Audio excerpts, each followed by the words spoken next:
Hello, and welcome to Get Focused Millennial Matters, Episode 4 from Inside Out. I am your host, Denise Hernandez. Our organization, Growing Empowered Together, or GET for short, connects the dots between personal experiences and public policy in order to motivate more young people to vote and volunteer in Texas.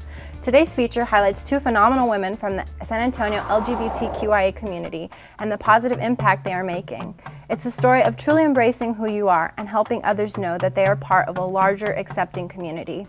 It's not so much about coming out, but rather about being the best you can be from the inside out. Our two guests are Ashley Smith and Rebel Mariposa. Our first interview is with Ashley, an accomplished architect here in San Antonio and a vocal advocate for transgender issues.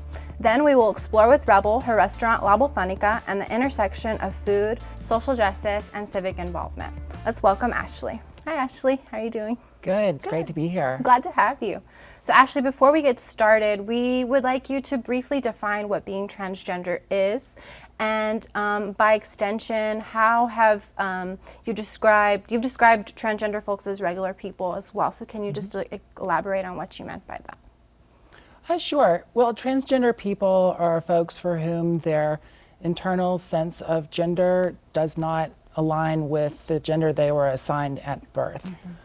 And we come from all walks of life, all different income levels, educational backgrounds, ethnic backgrounds, and as a result, we are really all over the place in the community. You may not notice us, but we're fairly common. I think that there are there's one person out of about 167 folks is transgender. Wow, that's awesome. Cool. Okay, so in our understanding that being transgender doesn't make any type of statement about your sexuality, so a transgender person can be bisexual or asexual. Would you like to kind of elaborate on that further as well? Sure, well, I mean, that's right. Sex and sexual orientation is a totally different thing from your internal sense of gender. And so as a result, some people are gay or lesbian, or bisexual. Some people are really not that interested in sex, just like people who are not transgender. Awesome. So Ashley, you recently gained national and international press for a photo of yourself with Texas Governor Greg Abbott that went viral on social media. You said that you were inspired to take the photo to demonstrate that sometimes it's not really apparent who transgender people are. And that was an important point to make in the context of SB 6, the so-called bathroom bill, which aimed to regulate the use of bathrooms by transgender people. But now that the bathroom bill is off the table, at least for now, is there still a need to get that message out, and why or why not? Well, absolutely. You know, ordinarily when I would meet somebody like the governor, it really wouldn't be any of his business whether or not I was transgender. But it was only because of the bathroom bill being such a hot button issue that I needed to make a statement. And that was that we are really not always obvious that we are common, and we're just ordinary folks. We're not we're not people to be afraid of. Absolutely. Okay, so fear, ignorance, or anger can lead to the dehumanization of marginalized groups and ultimately to violence, further violence. Is there any tangible historic reason for anyone to fear transgender people or vice versa? You kind of touched on that already. Right, there is no reason to be afraid of transgender folks. You know, we've had, for example, in San Antonio, we have years and years of crime statistics, and there are no incidents of transgender people attacking somebody in a bathroom, for example, and Chief McManus has testified to that effect. On the flip side, transgender people are frequently the victims of crime. I think just about everybody who's transgender has been harassed in some way, and approximately half of transgender folks have been physically assaulted. Wow, that's terrible. Yeah. Okay. So Ashley, did you notice a change in the behavior of your family, your friends, or coworkers when you shared that you were transitioning? And if so, have their feelings changed since then? Well, yes, of course. You really don't know when you come out to people how they're going to react when you tell them that you are transitioning. And in my case, most of my family has been overwhelmingly supportive. Some of my family has been more supportive than others. Yeah, I know it has been a struggle for some of my folks. So, yeah, when I first came out, my parents were not surprised. But you know, I went well into adulthood before I transitioned, so I think that was something that was surprising to them. Okay. So, Ashley, I noticed you're wearing a little vote lapel button, so do you vote? Well, yes, of course. Yes. I'm also a volunteer deputy registrar. Awesome. So you're doing the whole process all the way through. Yes, yeah, it's very important that people vote. If you're not registered to vote, that's an easy thing to do. And then we need more people to vote. I think in the most recent elections here in San Antonio, the voter turnout was 10% or lower. And you know, folks I know are kind of turned off by politics these days, but it is really critical that more people get out there and vote. Whether or not you vote for Democrats or Republicans or some other party, one of the reasons we have such polarized politics right now is that really only the most zealous people are voting. So yeah, get out there and do your civic duty. Absolutely, that's absolutely true. Let's get personal and hear directly from members of the LGBTQIA community on why voting matters to them. It's an integral part of American democracy. It's the currency that we use in our government, in our communities, in our neighborhoods. It's the baseline of civic engagement. We have an extremely powerful voice, especially if we all come together. We're America's largest generation, we're America's most diverse generation, and we're certainly America's most progressive generation. And if we came together and fought for issues that are important to us, that we will win. In certain communities, we're not able to open up and speak about what we believe and what we stand for. And so I think by voting, we take back some of that power and we have the right to say what's going to happen to us as women, as Latinas, and as a lesbian. I think it's really, really important that you get out there and you vote for our entire community. Voting matters because equality matters. So it matters to me that I vote because I want my principles to be represented and I want to make sure that every group has equal say and equal output. Voting matters to me because my parents had such a big say on what I did and a big influence on me. And so I want someone who's going to give me those same values and who's going to represent me the same way. Voting matters to me because there are policies that are being pushed onto my community that affects our livelihood and affects our ability to thrive in our community. It's the first step in moving our community in the right direction. As we saw in previous election cycles and previous sessions, whether it's on a state level or local level, there's individuals who actively work against the person that I am. I want to make sure that there's representation for who I embody, and I think elections and voting play a key part in that. I work in a really poor school. Students haven't always gotten everything that they need. Everybody has the power to step out and vote on issues that would directly affect that. It's empowering. It needs to happen. Voting is a tool. It's a way that you steer a ship. Sort of like a very, very chaotic version of Twitch Plays Pokemon that can come back towards you at any time. Voting is super important to me because it's about the people who I see every day in this community. I see their pain every day. I see the issues they're dealing with. If I'm doing my part, I'm failing them somehow.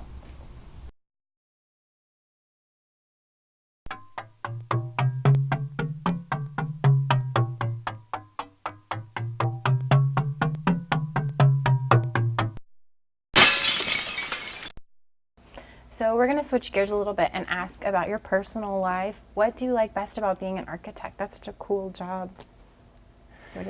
Yeah, I guess it has a romantic aspect to it. In reality, there's a lot of nitty-gritty work that architects do, which is sometimes fun and sometimes it's just nitty-gritty work. But I guess what I like about being an architect is that I get to work with clients who have a certain goal. Most of my clients are in scientific research or education, and people don't build buildings just to build a building. They have a reason to do that, and so when I get to help them reach that goal, that's something that I feel very good about. And then there's also the aspect that you're creating something that's usually pretty lasting when you get to be part of designing and constructing a building. That's awesome. Okay. So the San Antonio Independent School District recently included a non-discrimination clause in their charter to help protect the LGBTQIA community. Some people have voiced concerns that school-age students are too young to understand the concept of transgender identity. So as a trans woman and a parent of two, what are your thoughts on this and people who feel that way? Well, actually, in my experience, kids are not usually the ones who have the issues with transgender folks. A lot of times it's adults.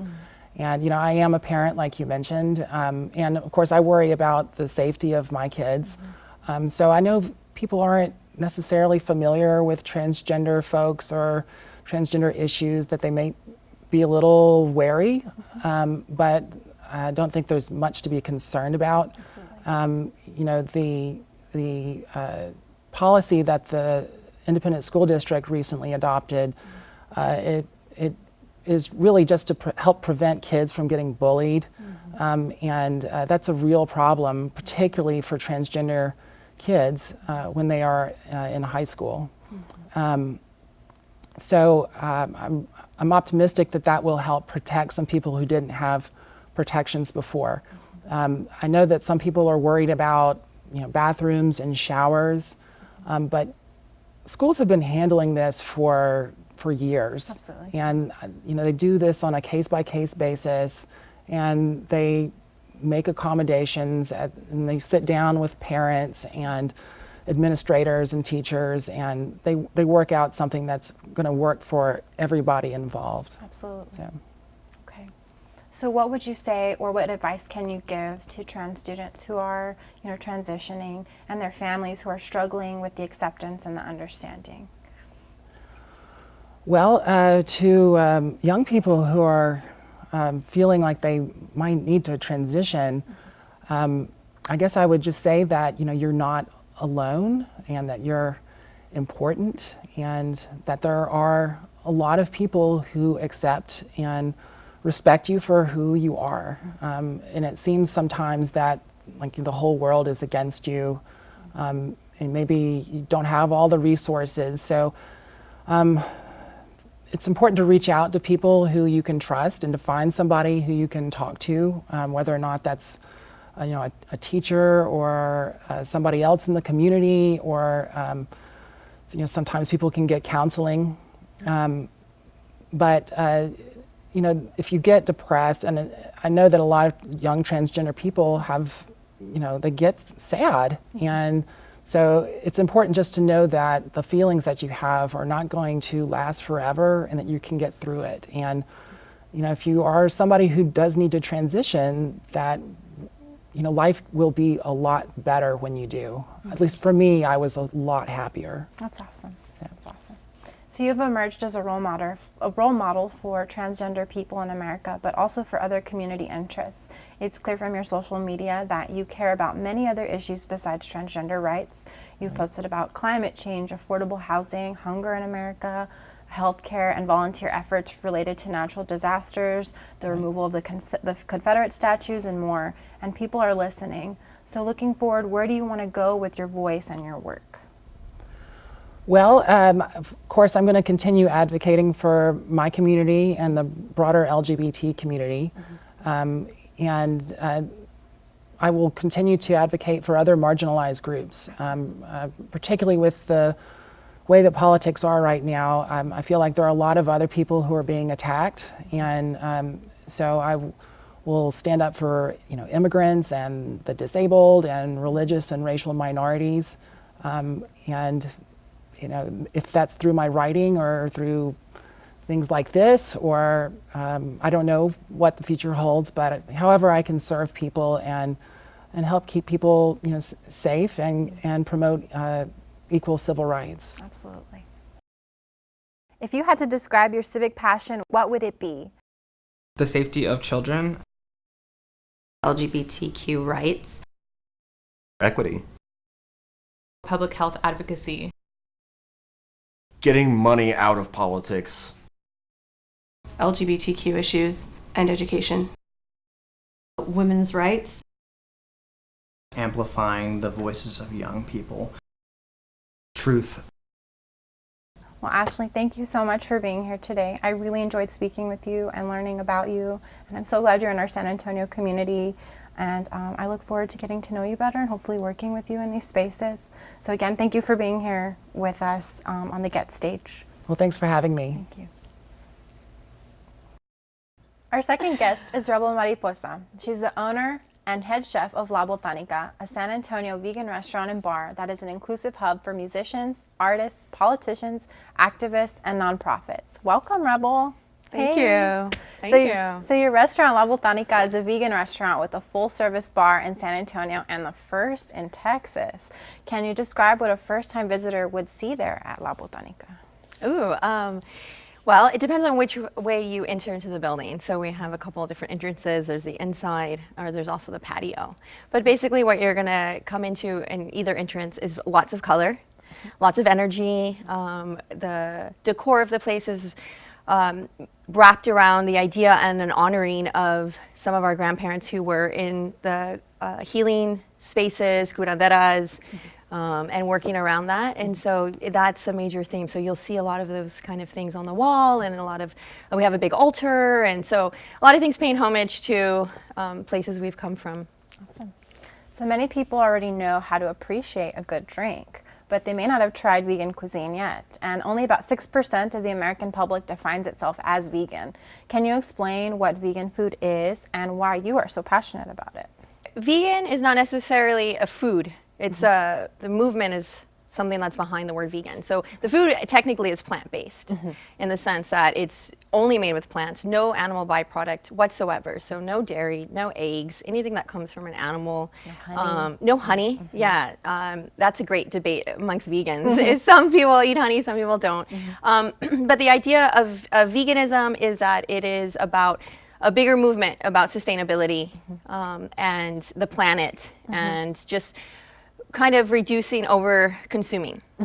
And there's so many different people that identify as vegan, and it means different things to them as well, which I think is really important because sometimes the vegan movement can be seen as very pretentious. You know, we also grew up in a really meat-based homes, heavy meat-based meals, and so for us, it's not. There's a little bit more fluidity that comes with it. So.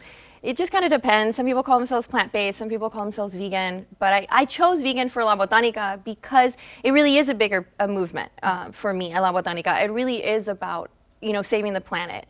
I'm not telling you not to go eat meat, but I'm just saying here at La Botanica, we're not going to make money off of it. Awesome. So your restaurant and bar is known as a community gathering place popular with progressives, musicians, music lovers, members and friends of the LGBTQ community, as well as for local artists and local politicians. What sorts of events do you host there that appeal directly to the interests of your community? Oh my gosh, so many. Yeah. I mean, we run the gamut of events. From Thursday nights, we have Queerica, which is a DJ that's always a queer DJ. Normally it's Della O, and so we have that event, for example, to burlesque shows, to we're going to have a Drag King Revolt show coming up soon. We're going to have Chingona Fest in the fall. But yeah, we did a lot of stuff around raising funds and goods for Hurricane Harvey when that happened in Houston. You know, we have DJ residencies that are doing stuff around Latino music, you know, from all over the different parts of the countries in Latin America, to house, to techno. I mean, I'm really open to when people approach and say, hey, you know, we want to do something at Botanica. We want to do a fundraiser, which is coming up too, for immigrant youth, undocumented immigrant youth, raise funds for scholarships. So it really runs the gamut of things that we do there. And I say, you know, as long as it's a space that is an event and a space that is going to be do better, I guess, for the community, opens things up, make people feel safe and good, and do for the bigger, better good of the world. Awesome. Yeah. Okay. So how do you identify with your sexuality within the spectrum of the LGBTQ community? I choose to identify with the Q, queer. Okay. Yeah. It's, for me, something that allows me to feel a little bit more fluid and personally. So I've had relationships with different people on the spectrum. And so I like to identify as queer. Cool. Okay, so some people within the queer community are fearful of coming out because they worry that it might affect their business. What has been the impact to your business resulting from embracing who you are and the community at large? Yeah, well, I would go back to, and I don't know what Ashley said in the sense is that it's so much more empowering to just come out and be who you are. It makes a big difference in just your own spirit. And so when you choose to be who you really are, it doesn't really matter anymore what people think, right? Because you have an empowerment that comes, you know, from deep within when you start to become who you really are. Your sense of self. Yeah, and it is scary, absolutely. And for us, I think it's really important to also recognize that, you know, people are like, well, what's your coming out story? But the story is continuous because, you know, I meet someone new and they might automatically just assume that I'm a hetero. And then I have to tell, you know, tell a story about my girlfriend. And then it's a constant thing that is happening. It's not just one time that you get to just come out and the whole world knows, you know, how you identify. It's a continuous thing that happens. And you just get more comfortable with it, and it becomes more easy. And but you know, I respect people and what they choose to do, when they choose to do it, if they choose not to do it, because it can be dangerous, absolutely, depending on where they are, who they're coming out to. You know, so. You know, if someone needs support or wants to do it, I support them. If they also don't want to, I also understand that. Absolutely. Yeah. Okay. So one of our favorite La Botanica events was the Purple Rain Prom for LGBT youth. And can you explain what inspired you to host this event and tell us how it goes and if we're doing it yearly and stuff like that? For sure, for sure. So that event came about because of Mia Stahl. She is a student, or she was a student at Incarnate Word. She's now a freshman in college. And she came to me and said, hey, there's these young women who are being denied entry into the prom because they want to go together. And they're saying that that is not appropriate and not allowed. So we said, hey, why don't we just throw a prom at La Botanica for, you know, teens around town. And so we did it. We've done it twice now. And yes, we would like to make it a yearly event. I'm not sure how we'll do it without Mia, but hopefully we'll find some youth out there that will want to help and put the event on. And I know that there are also other organizations that do a teen prom as well in town, so definitely like to support them as well. And yeah, we just like to offer it in our neighborhood as just another option that youth can come to. Cool. You are sometimes described as an artivist. Can you explain what that means and tell us about one or two of your most exciting artivist activities? Oh, okay. Yeah, sure. Artivist means that you're an artist as well as an activist. It's kind of a new term. I remember my friend Arlene was the one who kind of helped me coin that as far as using it for myself. Anyways, favorite activities that I like to do that I could kind of, I mean, I feel like everything I do is that. I put my art and my passion and my activism into every single thing that I do all the time. Awesome. So Growing Empowered Together launched our nonprofit almost exactly a year ago at La Botanica. It was a well-attended event with amazing food and spoken word performances. Thank you again for having us. After performing our ribbon cutting ceremony, San Antonio's own Rosie Castro, a personal heroine of mine, she offered young people some sage advice for coping with these troubling times. And she said, don't agonize, organize. As the mother of former San Antonio Mayor Julian and U.S. Representative Joaquin Castro, Rosie understands how important voting is to her community and to the people of San Antonio and Texas. Yet most young people don't bother to vote, and we've had this conversation before. So Rebel, are you a voter? And is there anything that you would like to say to members of the LGBTQ community or just our activist community about voting and why it's important? Yeah, absolutely. I vote. I'm really big into local elections and local politics. It does, make an impact. But you have to at least register. There's no excuse not for registering, I think. Absolutely.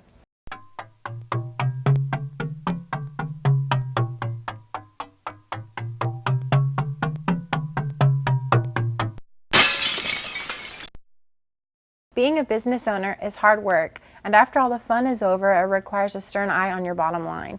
Year after year, Latino women have the lowest pay in comparison to white males for equivalent work. It's about 53 cents to the dollar. So last year, you served as a panelist on the Equal Pay SA Summit, which was hosted by the Mayor's Commission on the Status of Women. Can you tell our audience how pay inequities adversely affect women of color and our families? Yeah, absolutely. I mean, of course your family is affected when you make less money, when you bring in less money, when you are a single mom, or when you're two moms and in the same household and you're bringing in less money. Of course it's going to affect where your child goes to school, where they're going to go to college, if they're going to go to college.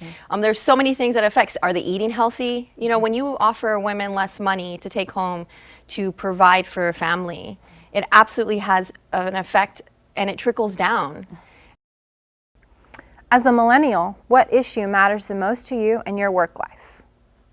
Sometimes I find it really difficult when other people in the office are free to discuss their personal lives or their spouses and their families, and I'm asked to kind of be a little more discreet about it. And so in terms of the work that I do, I think it's very important to establish a sense of equality. Equality. Having people be able to pay their bills, coming to work happy, coming to work smiling, of course taking care of the people who patronize our business, but also making sure that we take care of the people who put their heart and soul and hard work and blood, sweat, and tears into the business. Finding that balance of being able to spend some time with my family, being able to relax and travel, that's the issue that's most important to me in the work life, in my work life. And that's also an issue that I look out for in my employees. Equality throughout the work office place. The empowerment of women, the idea that I'm advocating for women's health and making sure that women in our community is getting the health care that they need and deserve at affordable rates. Achieving equality among all genders. Engaging with people that think not necessarily exactly like me, but think that people deserve dignity and respect for being the human being that they are. That allows us to build bridges with people that may not necessarily agree with us 100%. It gives us a starting point. Respect means treating someone like they should be here, that they were hired for a reason, that they know something that's worth hearing. And respect can be monetary as well. Meaningfulness is the one thing I need. I need to wake up every morning knowing that what I'm doing is worth the pounds of carbon dioxide I'm breathing out, the trash I'm making. I have to make sure that my place here on Earth was worth it. Our next question is, are you where you want to be with the creation of La Botanica, or do you envision something different in the years to come? I'm never where I really want to be. I'm very grateful for the present moment and for as far as we've gotten, but I'm constantly thinking about how La Botanica is going to evolve because it evolves with the community. So what the community needs, Botanica will become. So I have a lot of big dreams and plans, and hopefully some will unfold, and La Botanica will become even more multifaceted and serve even more people here in the city. Okay, and our first goal is getting Rihanna to come. Yes, and hopefully we'll get Rihanna to come. We'd like to thank Ashley and Rebel for joining us today. Thank you, Rebel, for being here. Thank you for having me. Sharing about your identity and your space. I'm so glad to know you and have you here. It's so inspiring to see how much difference people can make when you really accept who you are. Our differences are what make us unique, and diversity is the key to a thriving, prosperous community like one we have here in San Antonio. So you can learn more about these topics in our organization, Growing Empowered Together, by visiting the sites listed on the screen.